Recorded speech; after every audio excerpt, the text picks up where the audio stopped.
नमस्कार। राष्ट्र, राष्ट्रियता, सभ्यता र संस्कारको संगम बागमती टेलिभिजनको समाचारमा स्वागत छ। म कल्पना सानु भट्टराई। प्रारम्भमा मुख्य समाचार। आगामी जेठभित्र स्थानीय तह निर्वाचन गर्ने सत्ता गठबन्धन बीचको सहमतिसँगै मुलुक निर्वाचनतर्फ उन्मुख। गठबन्धनको विपक्षमा कांग्रेसमा ठूलो पंक्ति। शिक्षा मन्त्रालय मातहत रहेका भौतिक सम्पत्तिहरू निजी क्षेत्रलाई प्रयोग गर्न नदिने शिक्षा मन्त्रीको भनाई। नियम विपरीत पाइए कारबाही गरिने चेतावनी। नेपालमा भित्रिने वैदेशिक लगानीको कुल गृहस्थ उत्पादनमा 0.54% योगदान। सबैभन्दा बढी लगानी भारतको 56 अर्ब। यमनको हुथीमा भर्ती गरिएका करिब 2000 बाल सेनाको मृत्यु। भर्तीलाई प्रोत्साहित गर्न अझै पनि शिविर स्थापना गरिँदै। र राफेल नाडालले अस्ट्रेलियन ओपनको उपाधि जिते। दोस्रो वरीयतामा ड्यानिल मेदभेडलाई 3-2 को सेटमा हराए।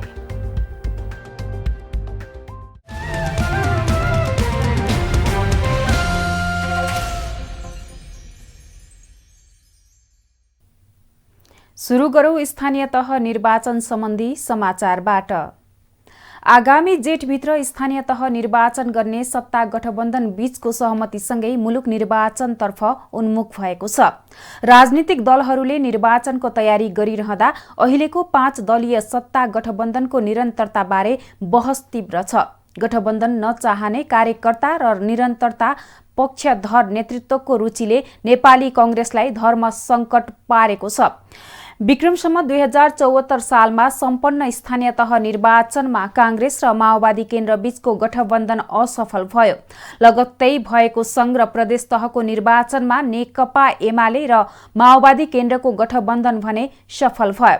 मुलुकका दुई ठूला कम्युनिस्ट बीच गठबन्धन भएपछि नेपाली कांग्रेसले लज्जास्पद पराजय भोग्नु पर्यो। प्रतिनिधि सभाका प्रत्यक्ष 165 मध्ये कांग्रेस 23 सीटमा खुम्चन पुग्यो। तर 2074 सालको निर्वाचनमा लज्जास्पद हार भोगेको त्यही कांग्रेस यति बेला आश्चर्यजनक राजनीतिक घटनाक्रमका कारण सरकारको नेतृत्व गरिरहेको छ। चुनावमा लज्जास्पद हारको दोष खेपेका उनै देउवा प्रधानमन्त्री हुनुहुन्छ। संविधानको रक्षा गर्दै संसदको कार्यकाल पूरा अवधि चलाउने प्रमुख उद्देश्य सहित बनेको भनिएको 5 दलीय गठबन्धनका नेताहरू आगामी निर्वाचनमा एक भएर जानुपर्ने पक्षमा छन्। तर कांग्रेसभित्र गठबन्धनको निरन्तरताबारे विवाद छ। नेपाली कांग्रेसभित्र नेता र कार्यकर्ताको ठूलो पंक्ति गठबन्धनको विपक्षमा देखिएका छन्। 104 वर्ष लामो निरङ्कुश जहानिया राणा शासन विरुद्ध आफ्नो ज्यान आहुति दिएका वीर शहीदको स्मरणमा वर्षको एक दिन देशभर शहीद दिवस मनाइने गरिन्छ। देशका विभिन्न कालखण्डमा भएका आन्दोलनमा होमिएर राष्ट्रका लागि वीर गति प्राप्त गरेका शहीदहरूको साहस र त्यागलाई सम्झिँदै हरेक वर्ष माघ 16 गते शहीद दिवस मनाइँदै आएको छ। हुँदैन बिहान मिरमिरेमा तारा झरेर नगए, बन्दैन मुलुक 2-4 सपुत मरेर नगए। विक्रम सम्वत 1997 माघ 10 गते निरङ्कुश राणा शासन विरुद्धमा नेपाल प्रजा परिषद स्थापना गरी जनतालाई आफ्नो हक र अधिकारका लागि क्रान्ति गर्न प्रेरित गर्ने शुक्रराजलाई टेकु स्थित खरीको रुखमा झुन्ड्याएर मारिएको थियो। यस्तै सोही वर्ष माघ 13 गते सिफलमा धर्मभक्तलाई झुन्ड्याइयो। माघ 15 गते दशरथ चन्द्र गङ्गालाललाई शोभा भगवतीमा गोली हानी उनीहरूको हत्या गरिएको थियो। उही वीर सपुतहरूको योगदानकै कारण 104 वर्ष लामो निरङ्कुश जहानीय राणा शासनको अन्त्य हुन पुग्यो। त्यही वीर शहीदहरूको सम्झना स्वरूप आइतबार शहीद दिवस मनाइएको छ। उहाँहरूले अब तनाशाही शासनहरूबाट कसरी मुक्ति गराउनु भयो होइन। निरङ्कुश शासन जुन राणा शासनमा भएको थियो होइन, हामी दास भएर बस्नु पर्थ्यो, उहाँको अधीनमा बस्नुपर्ने थियो होइन। उहाँहरूले मुख्य भूमिका लिएर उहाँहरू जस्तो राष्ट्रवादी देशभक्त होइन शहीदहरूको कारणले आज यो देशको स्वाभिमान उच्च ढङ्गले अगाडि बढिरहेको छ। वर्षेनी शहीदहरूको स्मरण गरिँदै गर्दा शहीदहरूप्रतिको आस्था, सम्मान अनि उनीहरूको बलिदानको कदरमा कमी हुँदै गएको छ।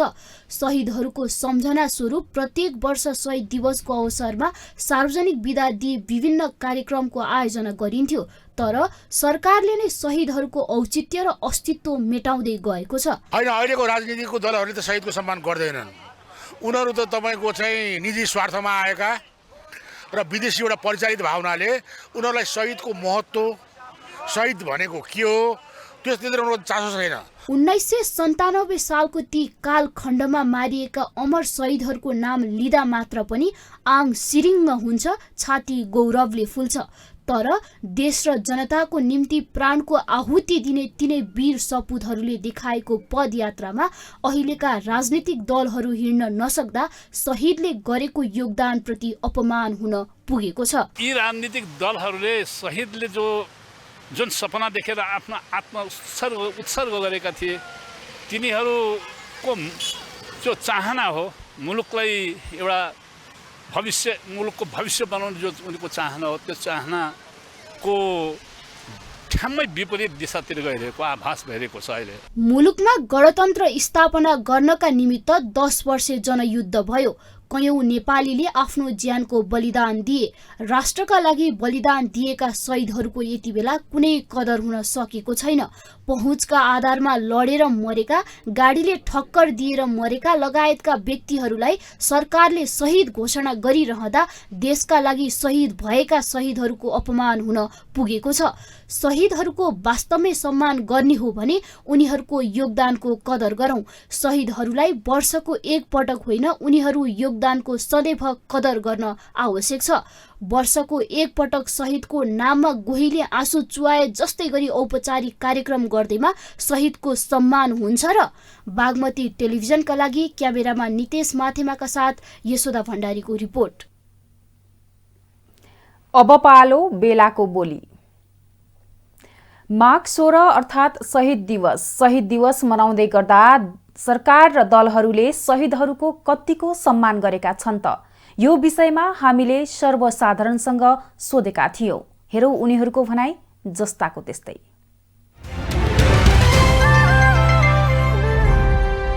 राष्ट्र निर्माताको सम्मान गर्दैनन्, अब शहीदको नि कहाँ सम्मान गर्छन् त? यिनीहरूको लागि त प्रजातन्त्र ल्याउने मुख्य भूमिका त यिनीहरू हो नि त, होइन? मुख्य भूमिका ल्याउने त यिनीहरू हो नि त। 2007 सालमा प्रजातन्त्र आयो नि, होइन? फागुन 7 मा, होइन? उहाँहरूको मुख्य भूमिका हो नि त। राजनीतिक दलहरू अब सम्मान उनीहरूमै छ, तर हामीले गर्नुपर्ने कर्तव्य चाहिँ हामीले, किनभने समाजले गर्नुपर्छ भन्ने हाम्रो धारणा छ। होइन, अहिलेको राजनीतिको दलहरूले त शहीदको सम्मान गर्दैनन्। उनीहरू त तपाईँको चाहिँ निजी स्वार्थमा आएका र विदेशी एउटा परिचालित भावनाले उनीहरूलाई शहीदको महत्त्व, शहीद भनेको के हो त्यसतिर उनीहरूको चासो छैन।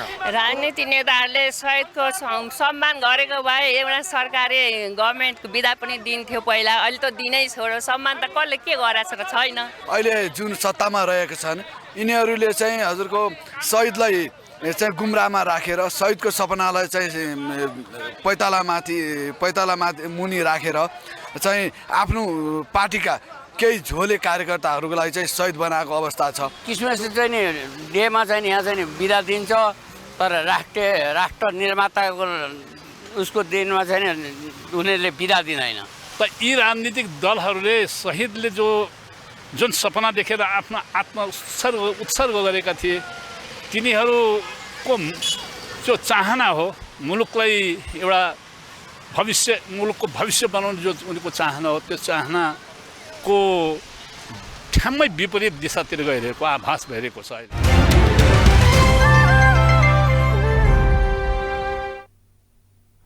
समाचारमा एकैछिन विश्राम।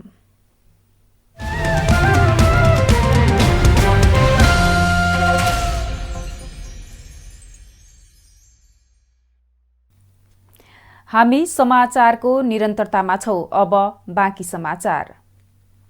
राष्ट्रिय सभाको बैठक पुनः अनिश्चितकालका लागि स्थगित भएको छ।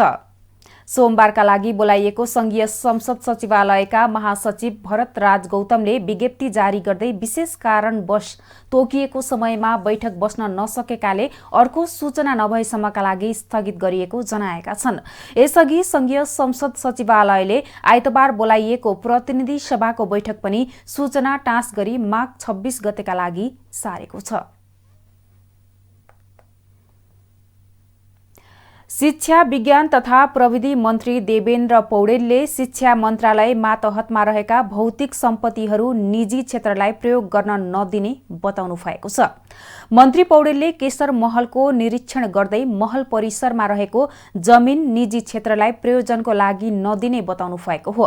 उहाँले केशर महल बाहिरको जग्गा निजी क्षेत्रलाई निजी प्रयोजनका लागि दिन खोजेको भन्ने विषय सञ्चार माध्यममा समाचार प्रकाशित भएसँगै महलको निरीक्षण गर्नुभएको छ। उहाँले सरकारी संरचनाहरू नियम विपरीत निजी क्षेत्रलाई प्रयोगमा दिएको पाइएमा कानून अनुसार कारबाही गरिने पनि बताउनुभयो।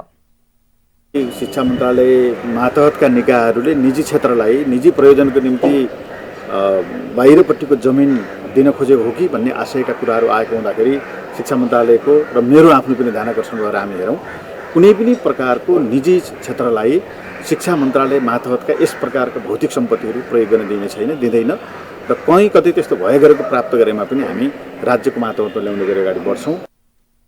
मन्त्री पौडेलले महलको पुनर्निर्माणमा ढिलाइ हुँदा मन्त्रालयसँग सम्बन्धित कतिपय कामहरू व्यवस्थित गर्नको निम्ति भौतिक ठाउँहरूको अभाव भएको समेत बताउनुभयो। उहाँले अबको 6 महिनाभित्रमा केशर महलको काम सक्ने गरी लाग्न पनि निर्देशन दिनुभयो। केशर महल 34 रोपनी 2 आना 1 पैसा 3 दाम क्षेत्रफलमा फैलिएको छ भने त्यहाँ स्थित स्वप्न बगैँचा 8 रोपनी क्षेत्रफलमा रहेको छ।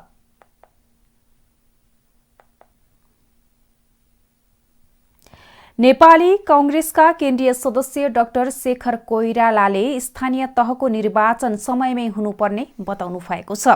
विराटनगर स्थित कोइराला निवासमा सञ्चारकर्मीसँग कुरा गर्दै उहाँले लोकतन्त्रमा अध्यावधिक निर्वाचन मौलिक हक भएकाले यो निर्वाचन कुनै बहानामा सार्न नहुनेमा जोड दिनुभयो।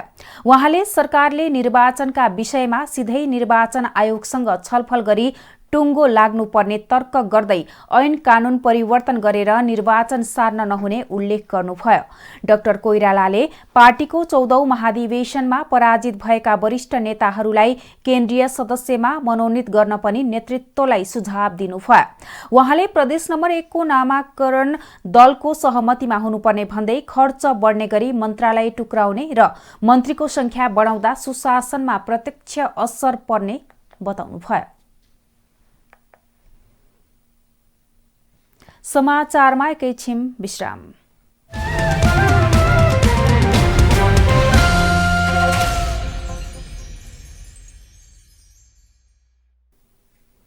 हामी समाचारको निरन्तरतामा छौं। अब बाँकी समाचार। ढिलो गरी निर्माण सकिएको भैरहवा स्थित गौतम बुद्ध अन्तर्राष्ट्रिय विमानस्थल सञ्चालनका लागि तयार भएको छ। आउँदो बुद्ध जयन्तीदेखि नियमित उडान सुरु गर्ने सरकारको योजना छ। विमानस्थलबाट आगामी फागुन 9 गते क्यालिब्रेसन फ्लाइट गर्ने गरी तयारी भएको संस्कृति पर्यटन तथा नागरिक उड्डयन मन्त्रालयले जनाएको छ। भैरहवा स्थित गौतम बुद्ध अन्तर्राष्ट्रिय विमानस्थलको निर्माण हालसम्म ICP 1 र 2 गरेर 7.5 अर्ब रुपैयाँ लगानी भइसकेको छ। अब आर्थिक समाचार।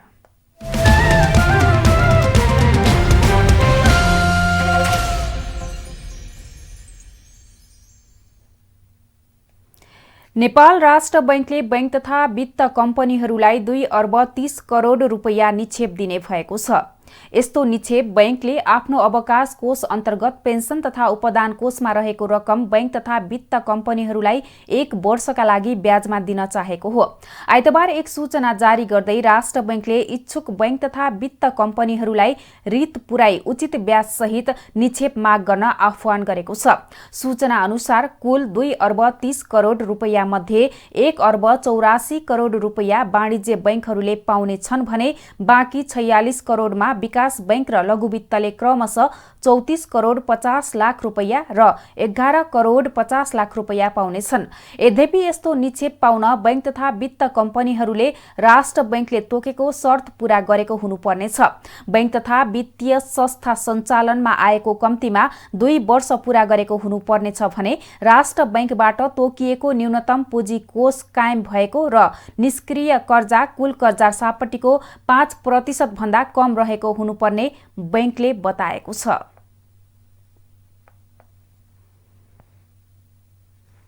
नेपालमा भित्रिने प्रत्यक्ष वैदेशिक लगानीले कुल गृहस्थ उत्पादनमा 0.54% मात्रै योगदान गरेको पाइएको छ। सार्क मुलुकमा जीडीपीको 17.05% मालदिप्सको रहेको छ।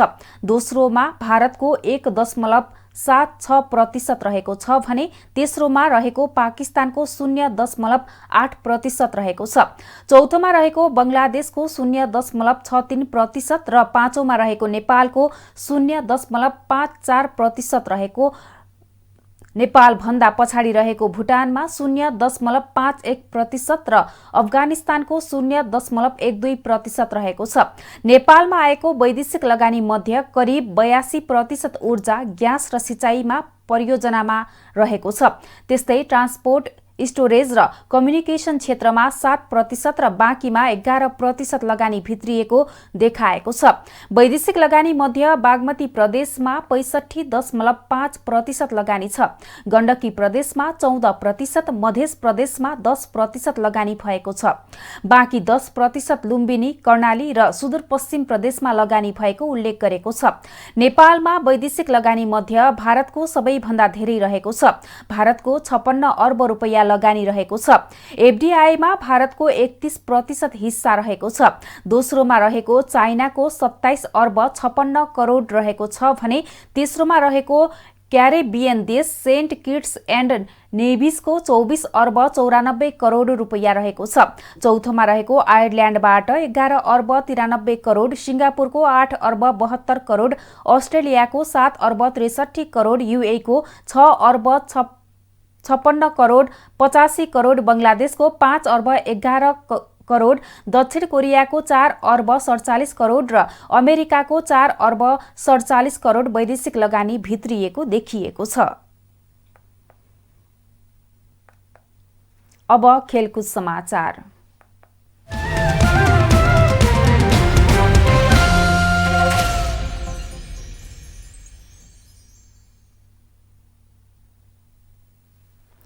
उत्कृष्ट पुनरागमन गर्दै राफेल नाडालले दोस्रो वरियताका ड्यानियल मेदभेडेभलाई 3-2 को सेटमा हराउँदै अस्ट्रेलियन ओपनको उपाधि जितेका छन्।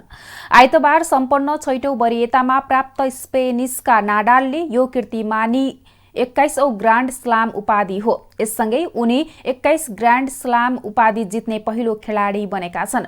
मेलबर्न पार्कमा सम्पन्न पुरुष एकल प्रतिस्पर्धाको फाइनलमा नाडालले रुसका मेदभेडेभलाई 2-6, 6-7, 5-7, 6-4, 6-4 र 7-5 ले खेल आफ्नो पक्षमा पार्दै उपाधि जितेका हुन्। यसअघि नाडालसँगै नोभाक जोकोभिच र रोजर फेडेरर बीच समान 20 पटक उपाधि जितेका थिए। नाडालले जोकोभिच र फेडेररलाई पछि पारेका छन्। अब मौसम सम्बन्धी जानकारी।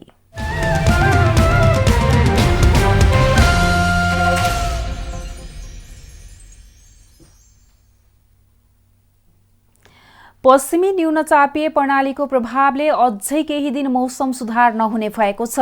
यस मौसमी प्रणालीका कारण केही दिन देशको धेरैजसो भागमा आंशिकदेखि सामान्य बदली भई केही ठाउँमा हल्का वर्षा र हिमपातको सम्भावना रहेको मौसम पूर्वानुमान महाशाखाले जनाएको छ। महाशाखाका अनुसार सोमबार प्रदेश नम्बर 1 बागमती, गण्डकी र लुम्बिनी प्रदेशका पहाडी भागमा आंशिकदेखि सामान्य बदली रही बाँकी भागमा आंशिक बदली रहनेछ। देशको उच्च पहाडी तथा हिमाली भागमा हल्का हिमपातको सम्भावना रहेको छ।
समाचारको अन्त्यमा पुनः मुख्य समाचार। आगामी जेठभित्र स्थानीय तह निर्वाचन गर्ने सत्ता गठबन्धन बीचको सहमतिसँगै मुलुक निर्वाचनतर्फ उन्मुख, गठबन्धनको विपक्षमा कांग्रेसमा ठूलो पंक्ति। शिक्षा मन्त्रालय मातहत रहेका भौतिक सम्पत्तिहरू निजी क्षेत्रलाई प्रयोग गर्न नदिने शिक्षा मन्त्रीको भनाई, नियम विपरीत पाइए कारबाही गरिने चेतावनी। नेपालमा भित्रिने वैदेशिक लगानीको कुल गृहस्थ उत्पादनमा 0.54% योगदान, सबैभन्दा बढी लगानी भएको भारतको 56 अर्ब। यमनको हुथीमा भर्ती गरिएका करिब 2000 बाल सेनाको मृत्यु, भर्तीलाई प्रोत्साहित गर्न अझै पनि शिविर स्थापना गरिँदै। र राफेल नाडालले अस्ट्रेलियन ओपनको उपाधि जिते, दोस्रो वरियतामा ड्यानिल मेदभेदेवलाई 3-2 को सेटमा हराए।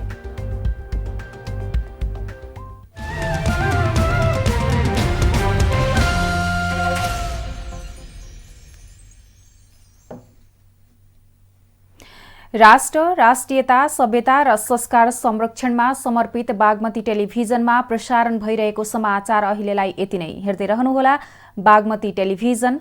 नमस्कार।